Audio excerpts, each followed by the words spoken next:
Ils vivent sous les flashs des caméras, sont reconnus partout dans le monde et les gens pensent tout savoir sur eux. Mais il existe une partie de la vie de ces célébrités qui est restée cachée pendant longtemps, une vérité que même les fans les plus attentifs n'avaient pas remarquée. Leurs enfants portaient un secret et lorsque ce secret a été révélé, le monde entier est resté bouche bée. Dans cette vidéo, nous allons parler de 15 célébrités qui ont des enfants gays et ce qui surprend, ce n'est pas seulement la révélation en elle-même, mais la façon dont chaque famille a vécu ce moment. Certains parents sont restés sans voix, d'autres ont réagi avec fierté et il y a ici des histoires qui vont vraiment vous toucher. Si vous n'êtes pas encore abonné à la chaîne, faites-le maintenant et activez la cloche de notification pour ne manquer aucune vidéo. Restez jusqu'à la fin car certaines histoires de cette liste vont vraiment vous surprendre. Numéro 1, Patrick Bruel. Patrick Bruel est né le 14 mai 1959 à Tlemcen, en Algérie, sous le nom de Patrick Benguigui. Il est issu d'une famille juive séfarade, avec des racines profondes dans la culture nord-africaine. Encore enfant, il vit un moment décisif. En 1962, il quitte l'Algérie avec sa mère pour s'installer en France dans un contexte de grands bouleversements politiques. Ce départ marque le début d'une nouvelle vie, faite de défis, mais aussi d'opportunités. En France, Patrick grandit et découvre peu à peu ses passions. Très tôt, il s'intéresse à la musique et au cinéma. Son talent ne tarde pas à se révéler et il décide de se lancer dans une carrière artistique. En 1979, il obtient un premier rôle remarqué dans le film Le Coup de Sirocco, qui lui ouvre les portes du monde du spectacle. C'est cependant dans la musique qu'il rencontre un immense succès. En 1991, il sort la chanson « Casser la voix » qui devient rapidement un tube. Ce titre marque toute une génération et fait de lui l'un des artistes les plus populaires en France. Sa voix, ses textes et sa présence sur scène créent un lien fort avec le public, un lien qu'il entretient au fil des années. Parallèlement, il poursuit sa carrière d'acteur. Il participe à plus de 40 productions pour le cinéma et la télévision, montrant sa polyvalence et son engagement. Sa carrière se construit avec régularité, entre musique et jeu d'acteur, tout en conservant une forte visibilité. Dans sa vie personnelle, Patrick connaît aussi des moments importants. En 2004, il épouse l'écrivaine Amanda Sters. Ensemble, ils ont 2 enfants, Oscar, né le 9 août 2003, et Léon, né le 28 septembre 2005. Le couple se sépare en 2007, mais la famille reste un élément essentiel dans sa vie. Oscar, l'aîné, choisit un chemin différent de celui de son père. Il se tourne vers la science et devient neuroscientifique. À seulement 22 ans, il publie en 2026 son premier livre, La Cité intérieure.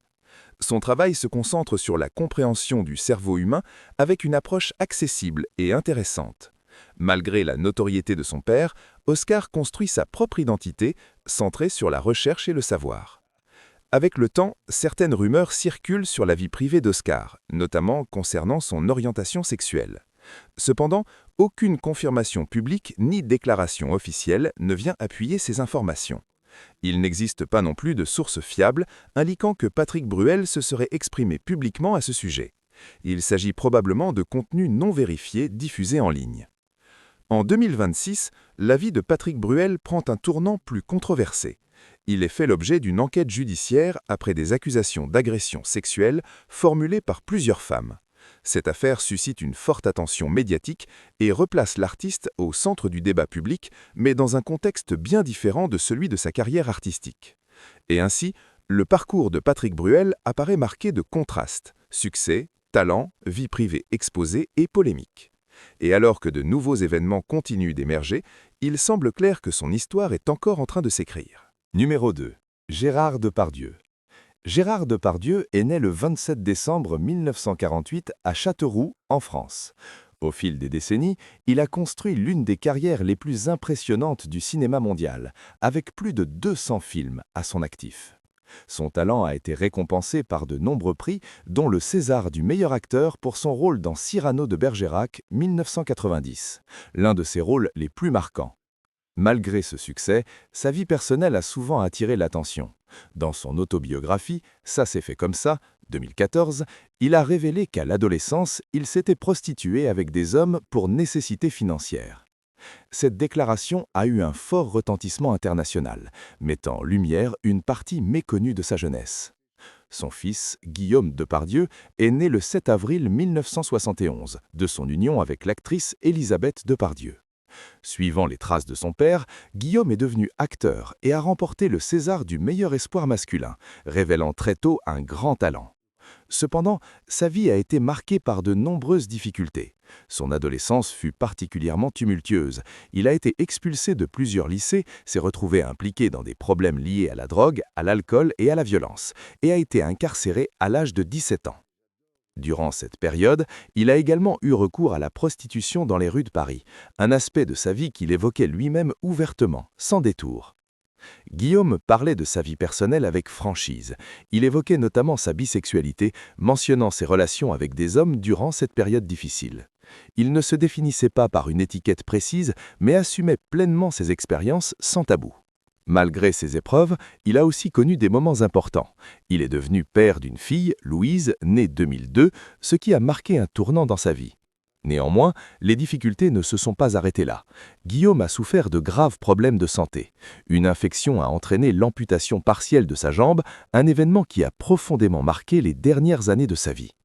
La relation entre père et fils était notoirement compliquée. Guillaume critiquait publiquement Gérard Depardieu, notamment pour son absence émotionnelle durant son enfance. De son côté, Gérard n'a jamais exprimé publiquement de position claire concernant la bisexualité de son fils, restant discret sur ses aspects personnels. Guillaume Depardieu est décédé le 13 octobre 2008 à l'âge de 37 ans, des suites d'une pneumonie. Sa vie, intense et contrastée, a laissé une empreinte forte, tant dans le monde du cinéma que par la manière dont il a choisi de parler ouvertement de son parcours.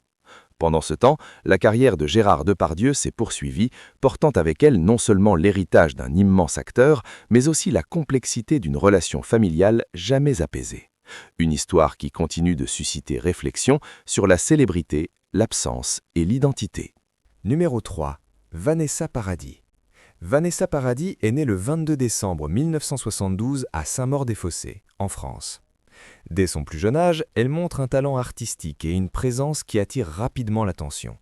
À 14 ans, sa vie change complètement avec la sortie de la chanson « Joe le taxi » en 1987. Le succès est immédiat, non seulement en France, mais aussi à l'international. Vanessa devient alors une figure connue, en matant une carrière mêlant musique, cinéma et mode. Au fil des années, elle s'impose comme une artiste polyvalente. En plus de la musique, elle joue dans plusieurs films et participe à de grandes productions. Son élégance naturelle l'amène également dans l'univers de la mode, devenant en 1991 l'un des visages emblématiques de Chanel. Cette collaboration renforce son image internationale et sa notoriété au-delà des frontières françaises. Dans sa vie personnelle, Vanessa entretient une longue relation avec Johnny Depp entre 1998 et 2012. Ensemble, ils ont 2 enfants, Lily Rose Depp, née le 27 mai 1999, et Jack John Christopher Depp III, né le 4 avril 1902. Malgré leur séparation, ils maintiennent une relation respectueuse, centrée sur leurs enfants. Lily Rose grandit dans un environnement artistique et suit un parcours similaire à celui de ses parents. Elle devient actrice et mannequin, participant à plusieurs films et campagnes de mode. Avec le temps, elle attire aussi l'attention pour ses prises de position, notamment sur les questions d'identité et de liberté personnelle. En août 2025, à seulement 16 ans, Lily Rose participe au projet photographique Self-Evident Truth, qui met en lumière des personnes s'identifiant à différents points du spectre LGBTQ. Sa participation suscite de nombreux commentaires, le créateur du projet affirmant qu'elle se situait quelque part dans ce spectre. C'est la première fois que son nom est publiquement associé à cette question. L'année suivante, dans une interview accordée au magazine Nylon, Lily Rose aborde le sujet de manière directe, sans se définir par des étiquettes. Elle explique qu'elle considère la sexualité comme fluide et ne ressent pas le besoin de se catégoriser. Par la suite, elle précise que sa participation au projet relevait davantage d'une déclaration sur l'autodéfinition que d'une affirmation précise sur son orientation. En mai 2023, Lily Rose fait de nouveau parler d'elle en confirmant sa relation avec la rappeuse 070 Shake, Danielle Balbuena. Cette relation est rendue publique à travers des photos partagées sur les réseaux sociaux où elles apparaissent ensemble de manière affectueuse. Cette annonce attire l'attention tout en renforçant l'image d'une jeune femme assumant librement sa vie personnelle. Vanessa Paradis a toujours montré un soutien clair à la communauté LGBT. Dans une interview accordée en 2013, elle déclare être profondément troublée par le climat d'homophobie en France, notamment lors des débats autour du mariage pour tous. Sa position est perçue comme engagée et empathique. Quant à Jack Depp, il mène une vie plus discrète. Peu d'informations sont disponibles sur ses opinions ou ses prises de position publiques. En 2025, il est mentionné qu'il a eu une relation avec une mannequin et musicienne française sans grande médiatisation. Pendant ce temps, Vanessa continue d'équilibrer sa carrière et sa vie personnelle, accompagnant ses enfants dans leurs choix et leur évolution. Numéro 4. Isabelle Adjani. Isabelle Adjani est née à Paris le 27 juin 1955 dans une famille marquée par des origines culturelles diverses. Son père était algérien berbère et sa mère allemande, ce qui a influencé non seulement son apparence, mais aussi sa manière de voir le monde. Dès son plus jeune âge, elle a montré un intérêt pour l'art et a trouvé dans le théâtre et le cinéma un espace où exprimer des émotions profondes avec une intensité rare. Très jeune, Isabelle commence à jouer et attire rapidement l'attention par son talent hors du commun. Son visage expressif et sa capacité à transmettre des sentiments complexes la distinguent des autres actrices de sa génération. La reconnaissance internationale arrive tôt, notamment avec le film L'histoire d'Adèle H, qui révèle au monde sa force dramatique. À partir de là, sa carrière ne cesse de grandir. Au fil des années, elle construit une trajectoire impressionnante, participant à des films devenus des références du cinéma. Des œuvres comme Possession, Camille Claudel et La Reine Margot consolident son image d'actrice intense, capable de plonger profondément dans des personnages difficiles et émotionnellement exigeants. Son talent est récompensé par de nombreux prix, dont 5 Césars de la meilleure actrice, un record qui tient encore aujourd'hui. Mais loin des caméras, Isabelle a toujours gardé une attitude discrète. Sa vie personnelle n'a jamais été facilement exposée et cela est devenu encore plus évident lorsqu'elle a eu ses enfants. Elle est mère de 2 garçons, Barnabé Saïd Nuiten, né en 1979, et Gabriel Caïn Day Levis, né en 1995. Chacun a suivi un chemin différent, mais tous deux restent liés d'une certaine manière à l'univers artistique. Barnabé a grandi loin des projecteurs et a trouvé dans la musique sa forme d'expression. Il est devenu batteur du groupe The IQ, développant une carrière plus discrète, sans chercher une grande exposition médiatique.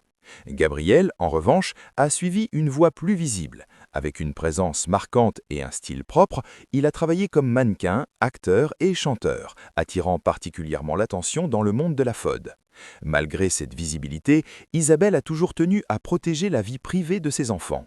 Elle parle rarement d'eux en détail et évite de commenter les aspects personnels de leur vie. Cette attitude a conduit à ce que de nombreuses informations circulant sur sa famille soient davantage basées sur des suppositions que sur des faits concrets.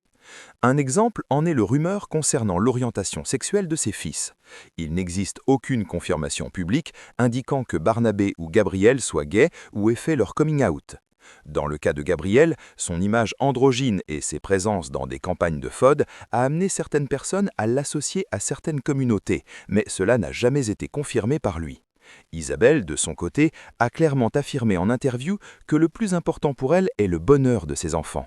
Dans une déclaration récente, elle a expliqué que leur joie est essentielle pour donner du sens à sa propre vie. Cette parole révèle non seulement l'amour qu'elle leur porte, mais aussi le soin qu'elle met à préserver leur intimité. Ainsi, entre l'éclat du cinéma et la discrétion de sa vie personnelle, Isabelle Adjani reste une figure fascinante dont l'histoire continue de se dérouler en silence, tandis que de nouveaux chapitres commencent encore à émerger. Numéro 5. Smaïn. Né le 3 janvier 1958 à Constantine, en Algérie, Smaïn Feyrouz a connu une enfance marquée par une histoire particulière. Adopté alors qu'il n'était encore qu'un bébé, il grandit en France au sein d'une famille d'origine algéro-marocaine. Ses parents adoptifs vivent modestement. Son père travaille comme éboueur municipal à Paris et sa mère comme femme de ménage. Ce contexte simple et parfois difficile joue un rôle important dans sa vision du monde et nourrit plus tard son humour, souvent ancré dans la réalité sociale. Dans les années 1980, Smaïn fait ses premiers pas dans le monde du spectacle à travers le café-théâtre parisien, un milieu dynamique où de nombreux artistes émergent. C'est là qu'il développe son style, un mélange d'humour, d'observation et de réflexion sur l'identité. Sa rencontre avec Philippe Bouvard marque un tournant décisif dans sa carrière. Bouvard lui ouvre les portes de son théâtre et lui permet de se faire connaître auprès d'un public plus large. À cette époque, Smaïn collabore avec plusieurs humoristes qui deviendront eux aussi célèbres, comme Didier Bourdon, Bernard Campan, Pascal Légitimus et Seymour Bruxelles. Ensemble, ils forment le groupe Les Cinq. Cette expérience collective lui permet de gagner en visibilité et d'affiner son talent, avant de se lancer pleinement dans une carrière solo. Ces spectacles rencontrent rapidement le succès. English Beurre, en 1986, le fait connaître du public général, en abordant avec humour les questions d'identité et d'intégration. Il enchaîne avec T'en veux, en 1989, puis Comme ça se prononce, en 1996. Ce dernier spectacle lui vaut une reconnaissance importante, puisqu'il remporte le Molière du meilleur spectacle, une distinction prestigieuse dans le monde du théâtre français. Au fil des années, Smaïn devient une figure importante de l'humour en France. Il se distingue par sa capacité à parler de sujets sensibles comme le racisme, les origines ou la place dans la société, tout en restant accessible et proche du public. Concernant sa vie privée, et plus précisément la question de son fils et de son orientation sexuelle, les recherches disponibles ne permettent pas de confirmer certaines rumeurs. Aucune source journalistique fiable n'indique que Smaïn est un fils homosexuel, ni qu'il ait fait de déclarations publiques à ce sujet. Même si la paternité est un thème qu'il aborde parfois dans ses spectacles, il le fait de manière générale, sans référence claire à une situation personnelle précise. Cela montre surtout son intérêt pour les relations humaines et familiales, plutôt qu'un témoignage direct sur sa propre vie. Ainsi, l'idée selon laquelle Smaïn serait concerné par ce type de situation semble reposer sur des suppositions non vérifiées. En l'absence de preuves concrètes, il est plus juste de considérer que cette information ne repose sur aucun élément factuel solide, laissant place à une part d'incertitude autour de cet aspect de sa vie. Numéro 6. Christiane Taubira. Christiane Taubira est née le 2 février 1952 en Cayenne, en Guyane française, un territoire d'outre-mer situé en Amérique du Sud. Son histoire commence dans un environnement modeste, marqué par des difficultés, mais aussi par une forte valorisation de l'éducation. Élevée par sa mère avec plusieurs frères et sœurs, elle apprend très tôt l'importance de l'effort et de la détermination. Dès son enfance, Taubira montre un grand intérêt pour les études. Elle se consacre au droit et à l'économie, des domaines qui seront essentiels pour la suite de son parcours. Sa solide formation lui ouvre des portes et lui permet d'aller bien au-delà de ce que l'on attendait d'elle. Avant d'entrer pleinement en politique, elle travaille comme avocate et également comme enseignante. Ces expériences contribuent à construire sa vision de la justice sociale et de l'égalité. Peu à peu, elle s'engage davantage dans la vie publique, notamment sur les questions liées à sa région d'origine. Sa carrière politique prend de l'ampleur lorsqu'elle est élue députée représentant la Guyane française à l'Assemblée nationale. Pendant de nombreuses années, elle défend des sujets importants, comme la reconnaissance de l'histoire de l'esclavage et la lutte contre les inégalités. L'un des moments les plus marquants de son parcours est l'adoption d'une loi reconnaissant l'esclavage comme crime contre l'humanité. Mais c'est en 2012 que son rôle devient encore plus visible à l'échelle internationale. Cette année-là, elle est nommée ministre de la Justice de la France, sous le gouvernement de François Hollande.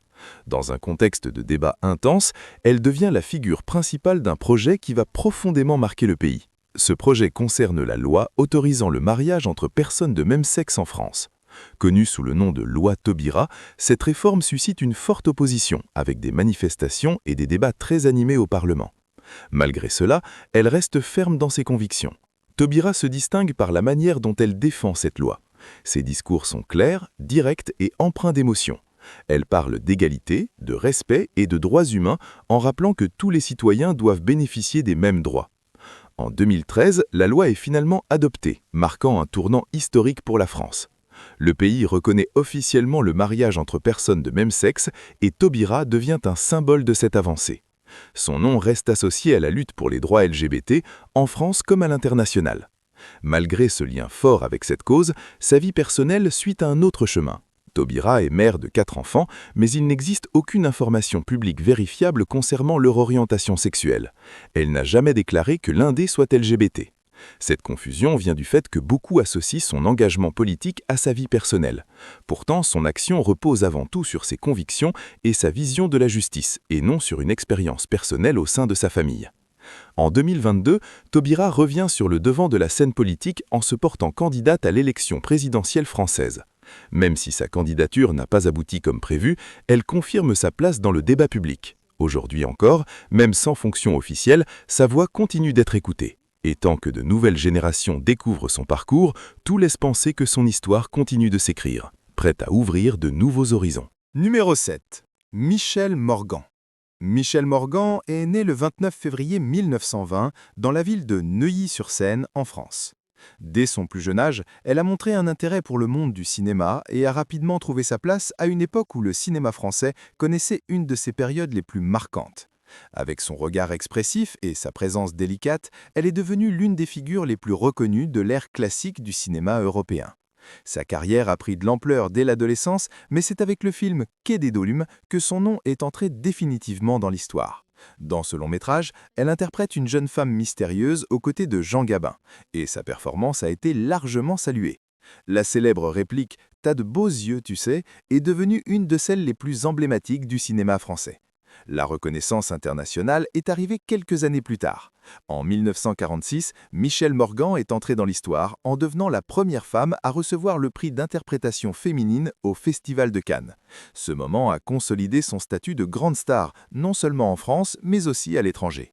Son élégance et son talent lui ont ouvert les portes de projets internationaux, y compris à Hollywood pendant la Seconde Guerre mondiale. Dans sa vie personnelle, Michel Morgan a également connu des moments importants. En 1942, elle a épousé l'acteur américain William Marshall. De cette union est né son unique fils, Mike Marshall, en 1944. Le mariage, cependant, n'a pas duré et le couple a divorcé en 1949. Malgré la séparation, Michel est resté proche de son fils tout au long de sa vie. Plus tard, elle a vécu une longue relation avec l'acteur Henri Vidal. Cette histoire a profondément marqué sa vie, mais elle s'est terminée tragiquement avec la mort prématurée de Vidal en 1959. Cette perte a eu un fort impact émotionnel et représente une des périodes les plus difficiles de son existence. Malgré ses épreuves personnelles, Michel Morgan a poursuivi sa carrière et conservé sa place dans le monde du cinéma. Au fil des décennies, elle a participé à de nombreux films et reste un symbole d'élégance et de talent. Son image est associée à une époque dorée du cinéma français et elle est encore aujourd'hui considérée comme une des plus grandes actrices de son temps. Concernant son fils, Mike Marshall, qui a également suivi une carrière d'acteur, aucune information publique vérifiable n'indique son orientation sexuelle. De même, il n'existe pas de déclaration connue de Michel Morgan à ce sujet. Cette absence de données solides est importante afin d'éviter toute interprétation erronée ou conclusion sans fondement. Ainsi, la présence du nom de Michel Morgan dans certaines listes associant des célébrités à des enfants LGBT ne repose sur aucun fait confirmé. Il s'agit très probablement d'une confusion ou d'une supposition non vérifiée. Tout au long de sa longue vie, Michel Morgan a construit une trajectoire solide marquée par le talent, la reconnaissance et une présence inoubliable à l'écran. Son histoire reste une part essentielle de la mémoire du cinéma français, tandis que certains aspects de sa vie privée demeurent entourés de discrétion. Un point qui continue de susciter curiosité et questions aujourd'hui. Numéro 8. Guy Béart. Guy Béart est né le 16 juillet 1930 au Caire, en Égypte, sous le nom de Guy Béart Hassan. Issu d'une famille juive séfarade, il a grandi dans un environnement marqué par de nombreux déplacements. Encore jeune, il a vécu dans plusieurs pays, comme le Liban, la Grèce, le Mexique et la France. Cette enfance faite de voyages constants a contribué à façonner sa vision du monde et a profondément influencé sa sensibilité artistique. Chaque lieu traversé a laissé une empreinte dans sa manière de penser, de ressentir et, plus tard, de composer ses chansons. Avec le temps, une fois installé en France, Guy Béart s'est tourné vers la musique. Il s'est imposé comme chanteur et compositeur dans le style de la chanson française, connu pour ses textes profonds et ses mélodies marquantes. Sa capacité à transformer des émotions simples en chansons touchantes lui a permis de conquérir naturellement le public. Parmi ses œuvres les plus célèbres figurent L'eau vive, sortie en 1958, et Il n'y a plus d'après, devenus des classiques qui ont traversé les générations. Malgré son succès, Guy menait une vie personnelle plutôt discrète. Il a eu 2 filles. La première, Ève, est née en 1959, issue de son premier mariage. Quelques années plus tard, en 1963, est né Emmanuel Béart, de sa relation avec l'ancienne mannequin Geneviève Galéa. Avec le temps, Emmanuelle est devenue une figure importante du cinéma français, construisant une carrière solide et reconnue à l'international. Même en étant un artiste célèbre, Guy semblait accorder plus d'importance à la simplicité de la vie familiale qu'à l'exposition médiatique. Il a suivi la croissance de ses filles et a observé de près l'évolution de la carrière d'Emmanuelle. Leur relation était marquée par le respect et l'admiration, notamment pour le talent artistique qu'ils partageaient, chacun dans son domaine. Dernièrement, des listes et rumeurs ont circulé sur Internet concernant des célébrités et des supposés enfants LGBT. Le nom de Guy Béart est apparu dans certaines de ces listes, suscitant curiosité et interrogation. Toutefois, après vérification d'informations fiables, il n'existe aucune preuve confirmant que ces filles aient une orientation sexuelle non hétérosexuelle. Dans le cas d'Emmanuelle Béart, sa vie privée a souvent été médiatisée et ses relations publiques ont été avec des hommes. Elle a été mariée avec l'acteur Daniel Auteuil entre 1993 et 1995, en plus d'autres relations connues.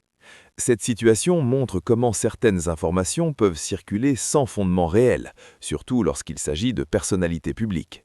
Dans le cas de Guy Béart, son association à ce type de sujet ne repose sur aucun élément vérifiable. Son histoire est avant tout liée à la musique, à la poésie et à l'impact culturel qu'il a laissé en France et ailleurs. Guy Béart est décédé le 16 septembre 2015 à l'âge de 85 ans. Sa disparition a marqué la fin d'un parcours important dans la musique française, mais ses chansons continuent de vivre. Son héritage reste présent, non seulement à travers ses mélodies, mais aussi dans la manière dont il a su toucher les gens avec des mots simples et sincères. Pendant ce temps, sa fille Emmanuelle a poursuivi sa propre trajectoire, portant le nom Béart vers de nouvelles générations. Et d'une certaine façon, le lien entre le père et la fille continue d'exister, comme si l'art formait un pont discret entre le passé et ce qui reste encore à venir. Numéro 9. Jacques Higelin. Jacques Higelin est né le 18 octobre 1940 à Brou-sur-Chantereine, en Seine-et-Marne. Il est le fils d'un père alsacien et d'une mère belge. Il a grandi aux côtés de son frère Paul dans une famille modeste où un piano trônait dans le salon et c'était le père qui jouait. Tandis que la Seconde Guerre mondiale ravageait l'Europe, le jeune Jacques découvrait les chansons de Maurice Chevalier et de Charles Trenet. La musique était son refuge. À 14 ans, il quitte l'école et plonge tête la première dans une vie artistique, débutant comme scadadeur au cinéma. C'est sur un tournage qu'il rencontre Henri Crolla, guitariste extraordinaire qui travaillait avec Édith Piaf et Yves Montand. Crolla l'accueille chez lui pendant plusieurs mois, lui apprend à jouer de la guitare et le conforte dans une certaine vision généreuse de la vie. Higelin fut l'un des premiers artistes à tenter de réconcilier le rock et la chanson à texte en France. Sur scène, il mêlait jazz, cirque et improvisation dans des spectacles uniques, débordant d'énergie et de poésie. Aucun de ses concerts ne ressemblait au précédent. Il se travestissait, se maquillait, créait des mises en scène fastueuses et toujours surprenantes. En 1977, il enregistre « Part », son premier grand succès. 2 ans plus tard, le double album « Champagne pour tout le monde » et « Caviar pour les autres » le consacre définitivement, avec des tubes comme « Tête en l'air » et « Champagne ». En 1985, il porte son spectacle à Bercy, la plus grande salle de Paris à l'époque, où il se produit pendant 1 mois entier. Derrière toute cette grandeur, pourtant, se cachait une blessure que personne ne voyait. Un secret porté en silence. Numéro 10. Lynn Renaud. Lynn Renaud a toujours été bien plus qu'une artiste à succès. Dès son plus jeune âge, elle a compris que la scène pouvait être un lieu de lumière, mais aussi de responsabilité. Née Jacqueline Hante, dans une petite ville du nord de la France, elle grandit dans un milieu modeste, où la musique et le travail quotidien allaient de pair. Enfant déjà, elle montrait une énergie particulière, comme si elle savait que son destin dépasserait largement les limites de sa ville natale. Au fil des années, sa carrière prend une ampleur impressionnante. Elle chante, joue la comédie et séduit le public avec une présence chaleureuse et authentique. Aux côtés de son mari, le compositeur Loulou Gastet, elle construit non seulement une relation amoureuse, mais aussi artistique. Pendant des décennies, ils partagent projets, rêves et réussites. Même sans enfants, ils forment un couple solide, marqué par le respect et la complicité. Mais la vie de Lynn Renaud ne se résume pas à ses succès sur scène ou à l'écran. Il y a un moment où elle comprend que sa voix peut porter autrement, de manière plus profonde et nécessaire. Dans les années 1980, lorsque l'épidémie de sida commence à se propager, la peur et les préjugés dominent la société. Beaucoup évitent d'en parler et encore plus de s'impliquer. C'est dans ce contexte difficile qu'elle décide d'agir. Alors que beaucoup prennent leur distance, Lynn se rapproche. En 1985, elle aide à organiser l'un des premiers grands événements caritatifs contre le sida, à Paris, aux côtés de Dalida. Ce n'est pas simple, de nombreuses salles refusent d'accueillir l'événement, révélant clairement la peur et le rejet qui entourent le sujet. Pourtant, elle ne recule pas. Au contraire, elle avance, utilisant sa notoriété pour attirer l'attention sur une cause urgente. La création de l'Association des artistes contre le sida marque un tournant dans sa trajectoire. À partir de là, elle consacre une grande partie de son énergie à la lutte contre la maladie, soutenant les malades, encourageant la recherche et combattant les préjugés. Son engagement n'est pas seulement symbolique, elle est présente, impliquée, déterminée à faire la différence. Avec le temps, elle devient une figure essentielle de ce mouvement. Son lien avec la communauté LGBT se construit naturellement, basé sur le respect, l'empathie et l'amitié. De nombreux artistes et anonymes trouvent en elle une véritable alliée, quelqu'un qui ne juge pas, mais qui accueille. Il est important de comprendre que sa présence dans ce contexte n'a rien à voir avec des enfants ou une histoire familiale de ce type. Lynn Renault n'a pas eu d'enfant. Son importance vient d'ailleurs, de ses choix, de son courage et de la manière dont elle a utilisé son influence. Au fil des décennies, elle reste active, participant à des films, des émissions et des événements, portant toujours cette dimension humaine qui la rend unique. En 2022, lorsqu'elle reçoit la plus haute distinction civile française des mains du président Emmanuel Macron, son parcours est reconnu officiellement, même si son histoire était déjà marquée depuis longtemps par des actions concrètes. Et malgré toutes ces années de carrière, elle ne semble jamais vraiment s'arrêter. Il y a toujours quelque chose à faire, quelqu'un à aider, une cause à défendre. Comme si son parcours était encore en cours, rempli de nouveaux chapitres à écrire. Et c'est justement à l'un de ces moments, entre deux événements, qu'apparaît une invitation inattendue, quelque chose qui pourrait la conduire vers un nouveau rôle, peut-être encore plus marquant. Alors, qu'avez-vous pensé de ces histoires ? Certaines sont vraiment surprenantes et montrent que derrière la célébrité, il y a des vies réelles avec des défis, des choix et beaucoup d'apprentissage. Dites-moi dans les commentaires lequel de ces célèbres vous a le plus surpris. Votre avis est très important et enrichit encore plus cette discussion. Si vous avez aimé la vidéo, n'oubliez pas de vous abonner à la chaîne et d'activer la cloche de notification pour continuer à recevoir des contenus intéressants comme celui-ci. Ainsi, vous ne manquerez aucune nouveauté. Merci d'avoir regardé jusqu'à la fin et à la prochaine vidéo.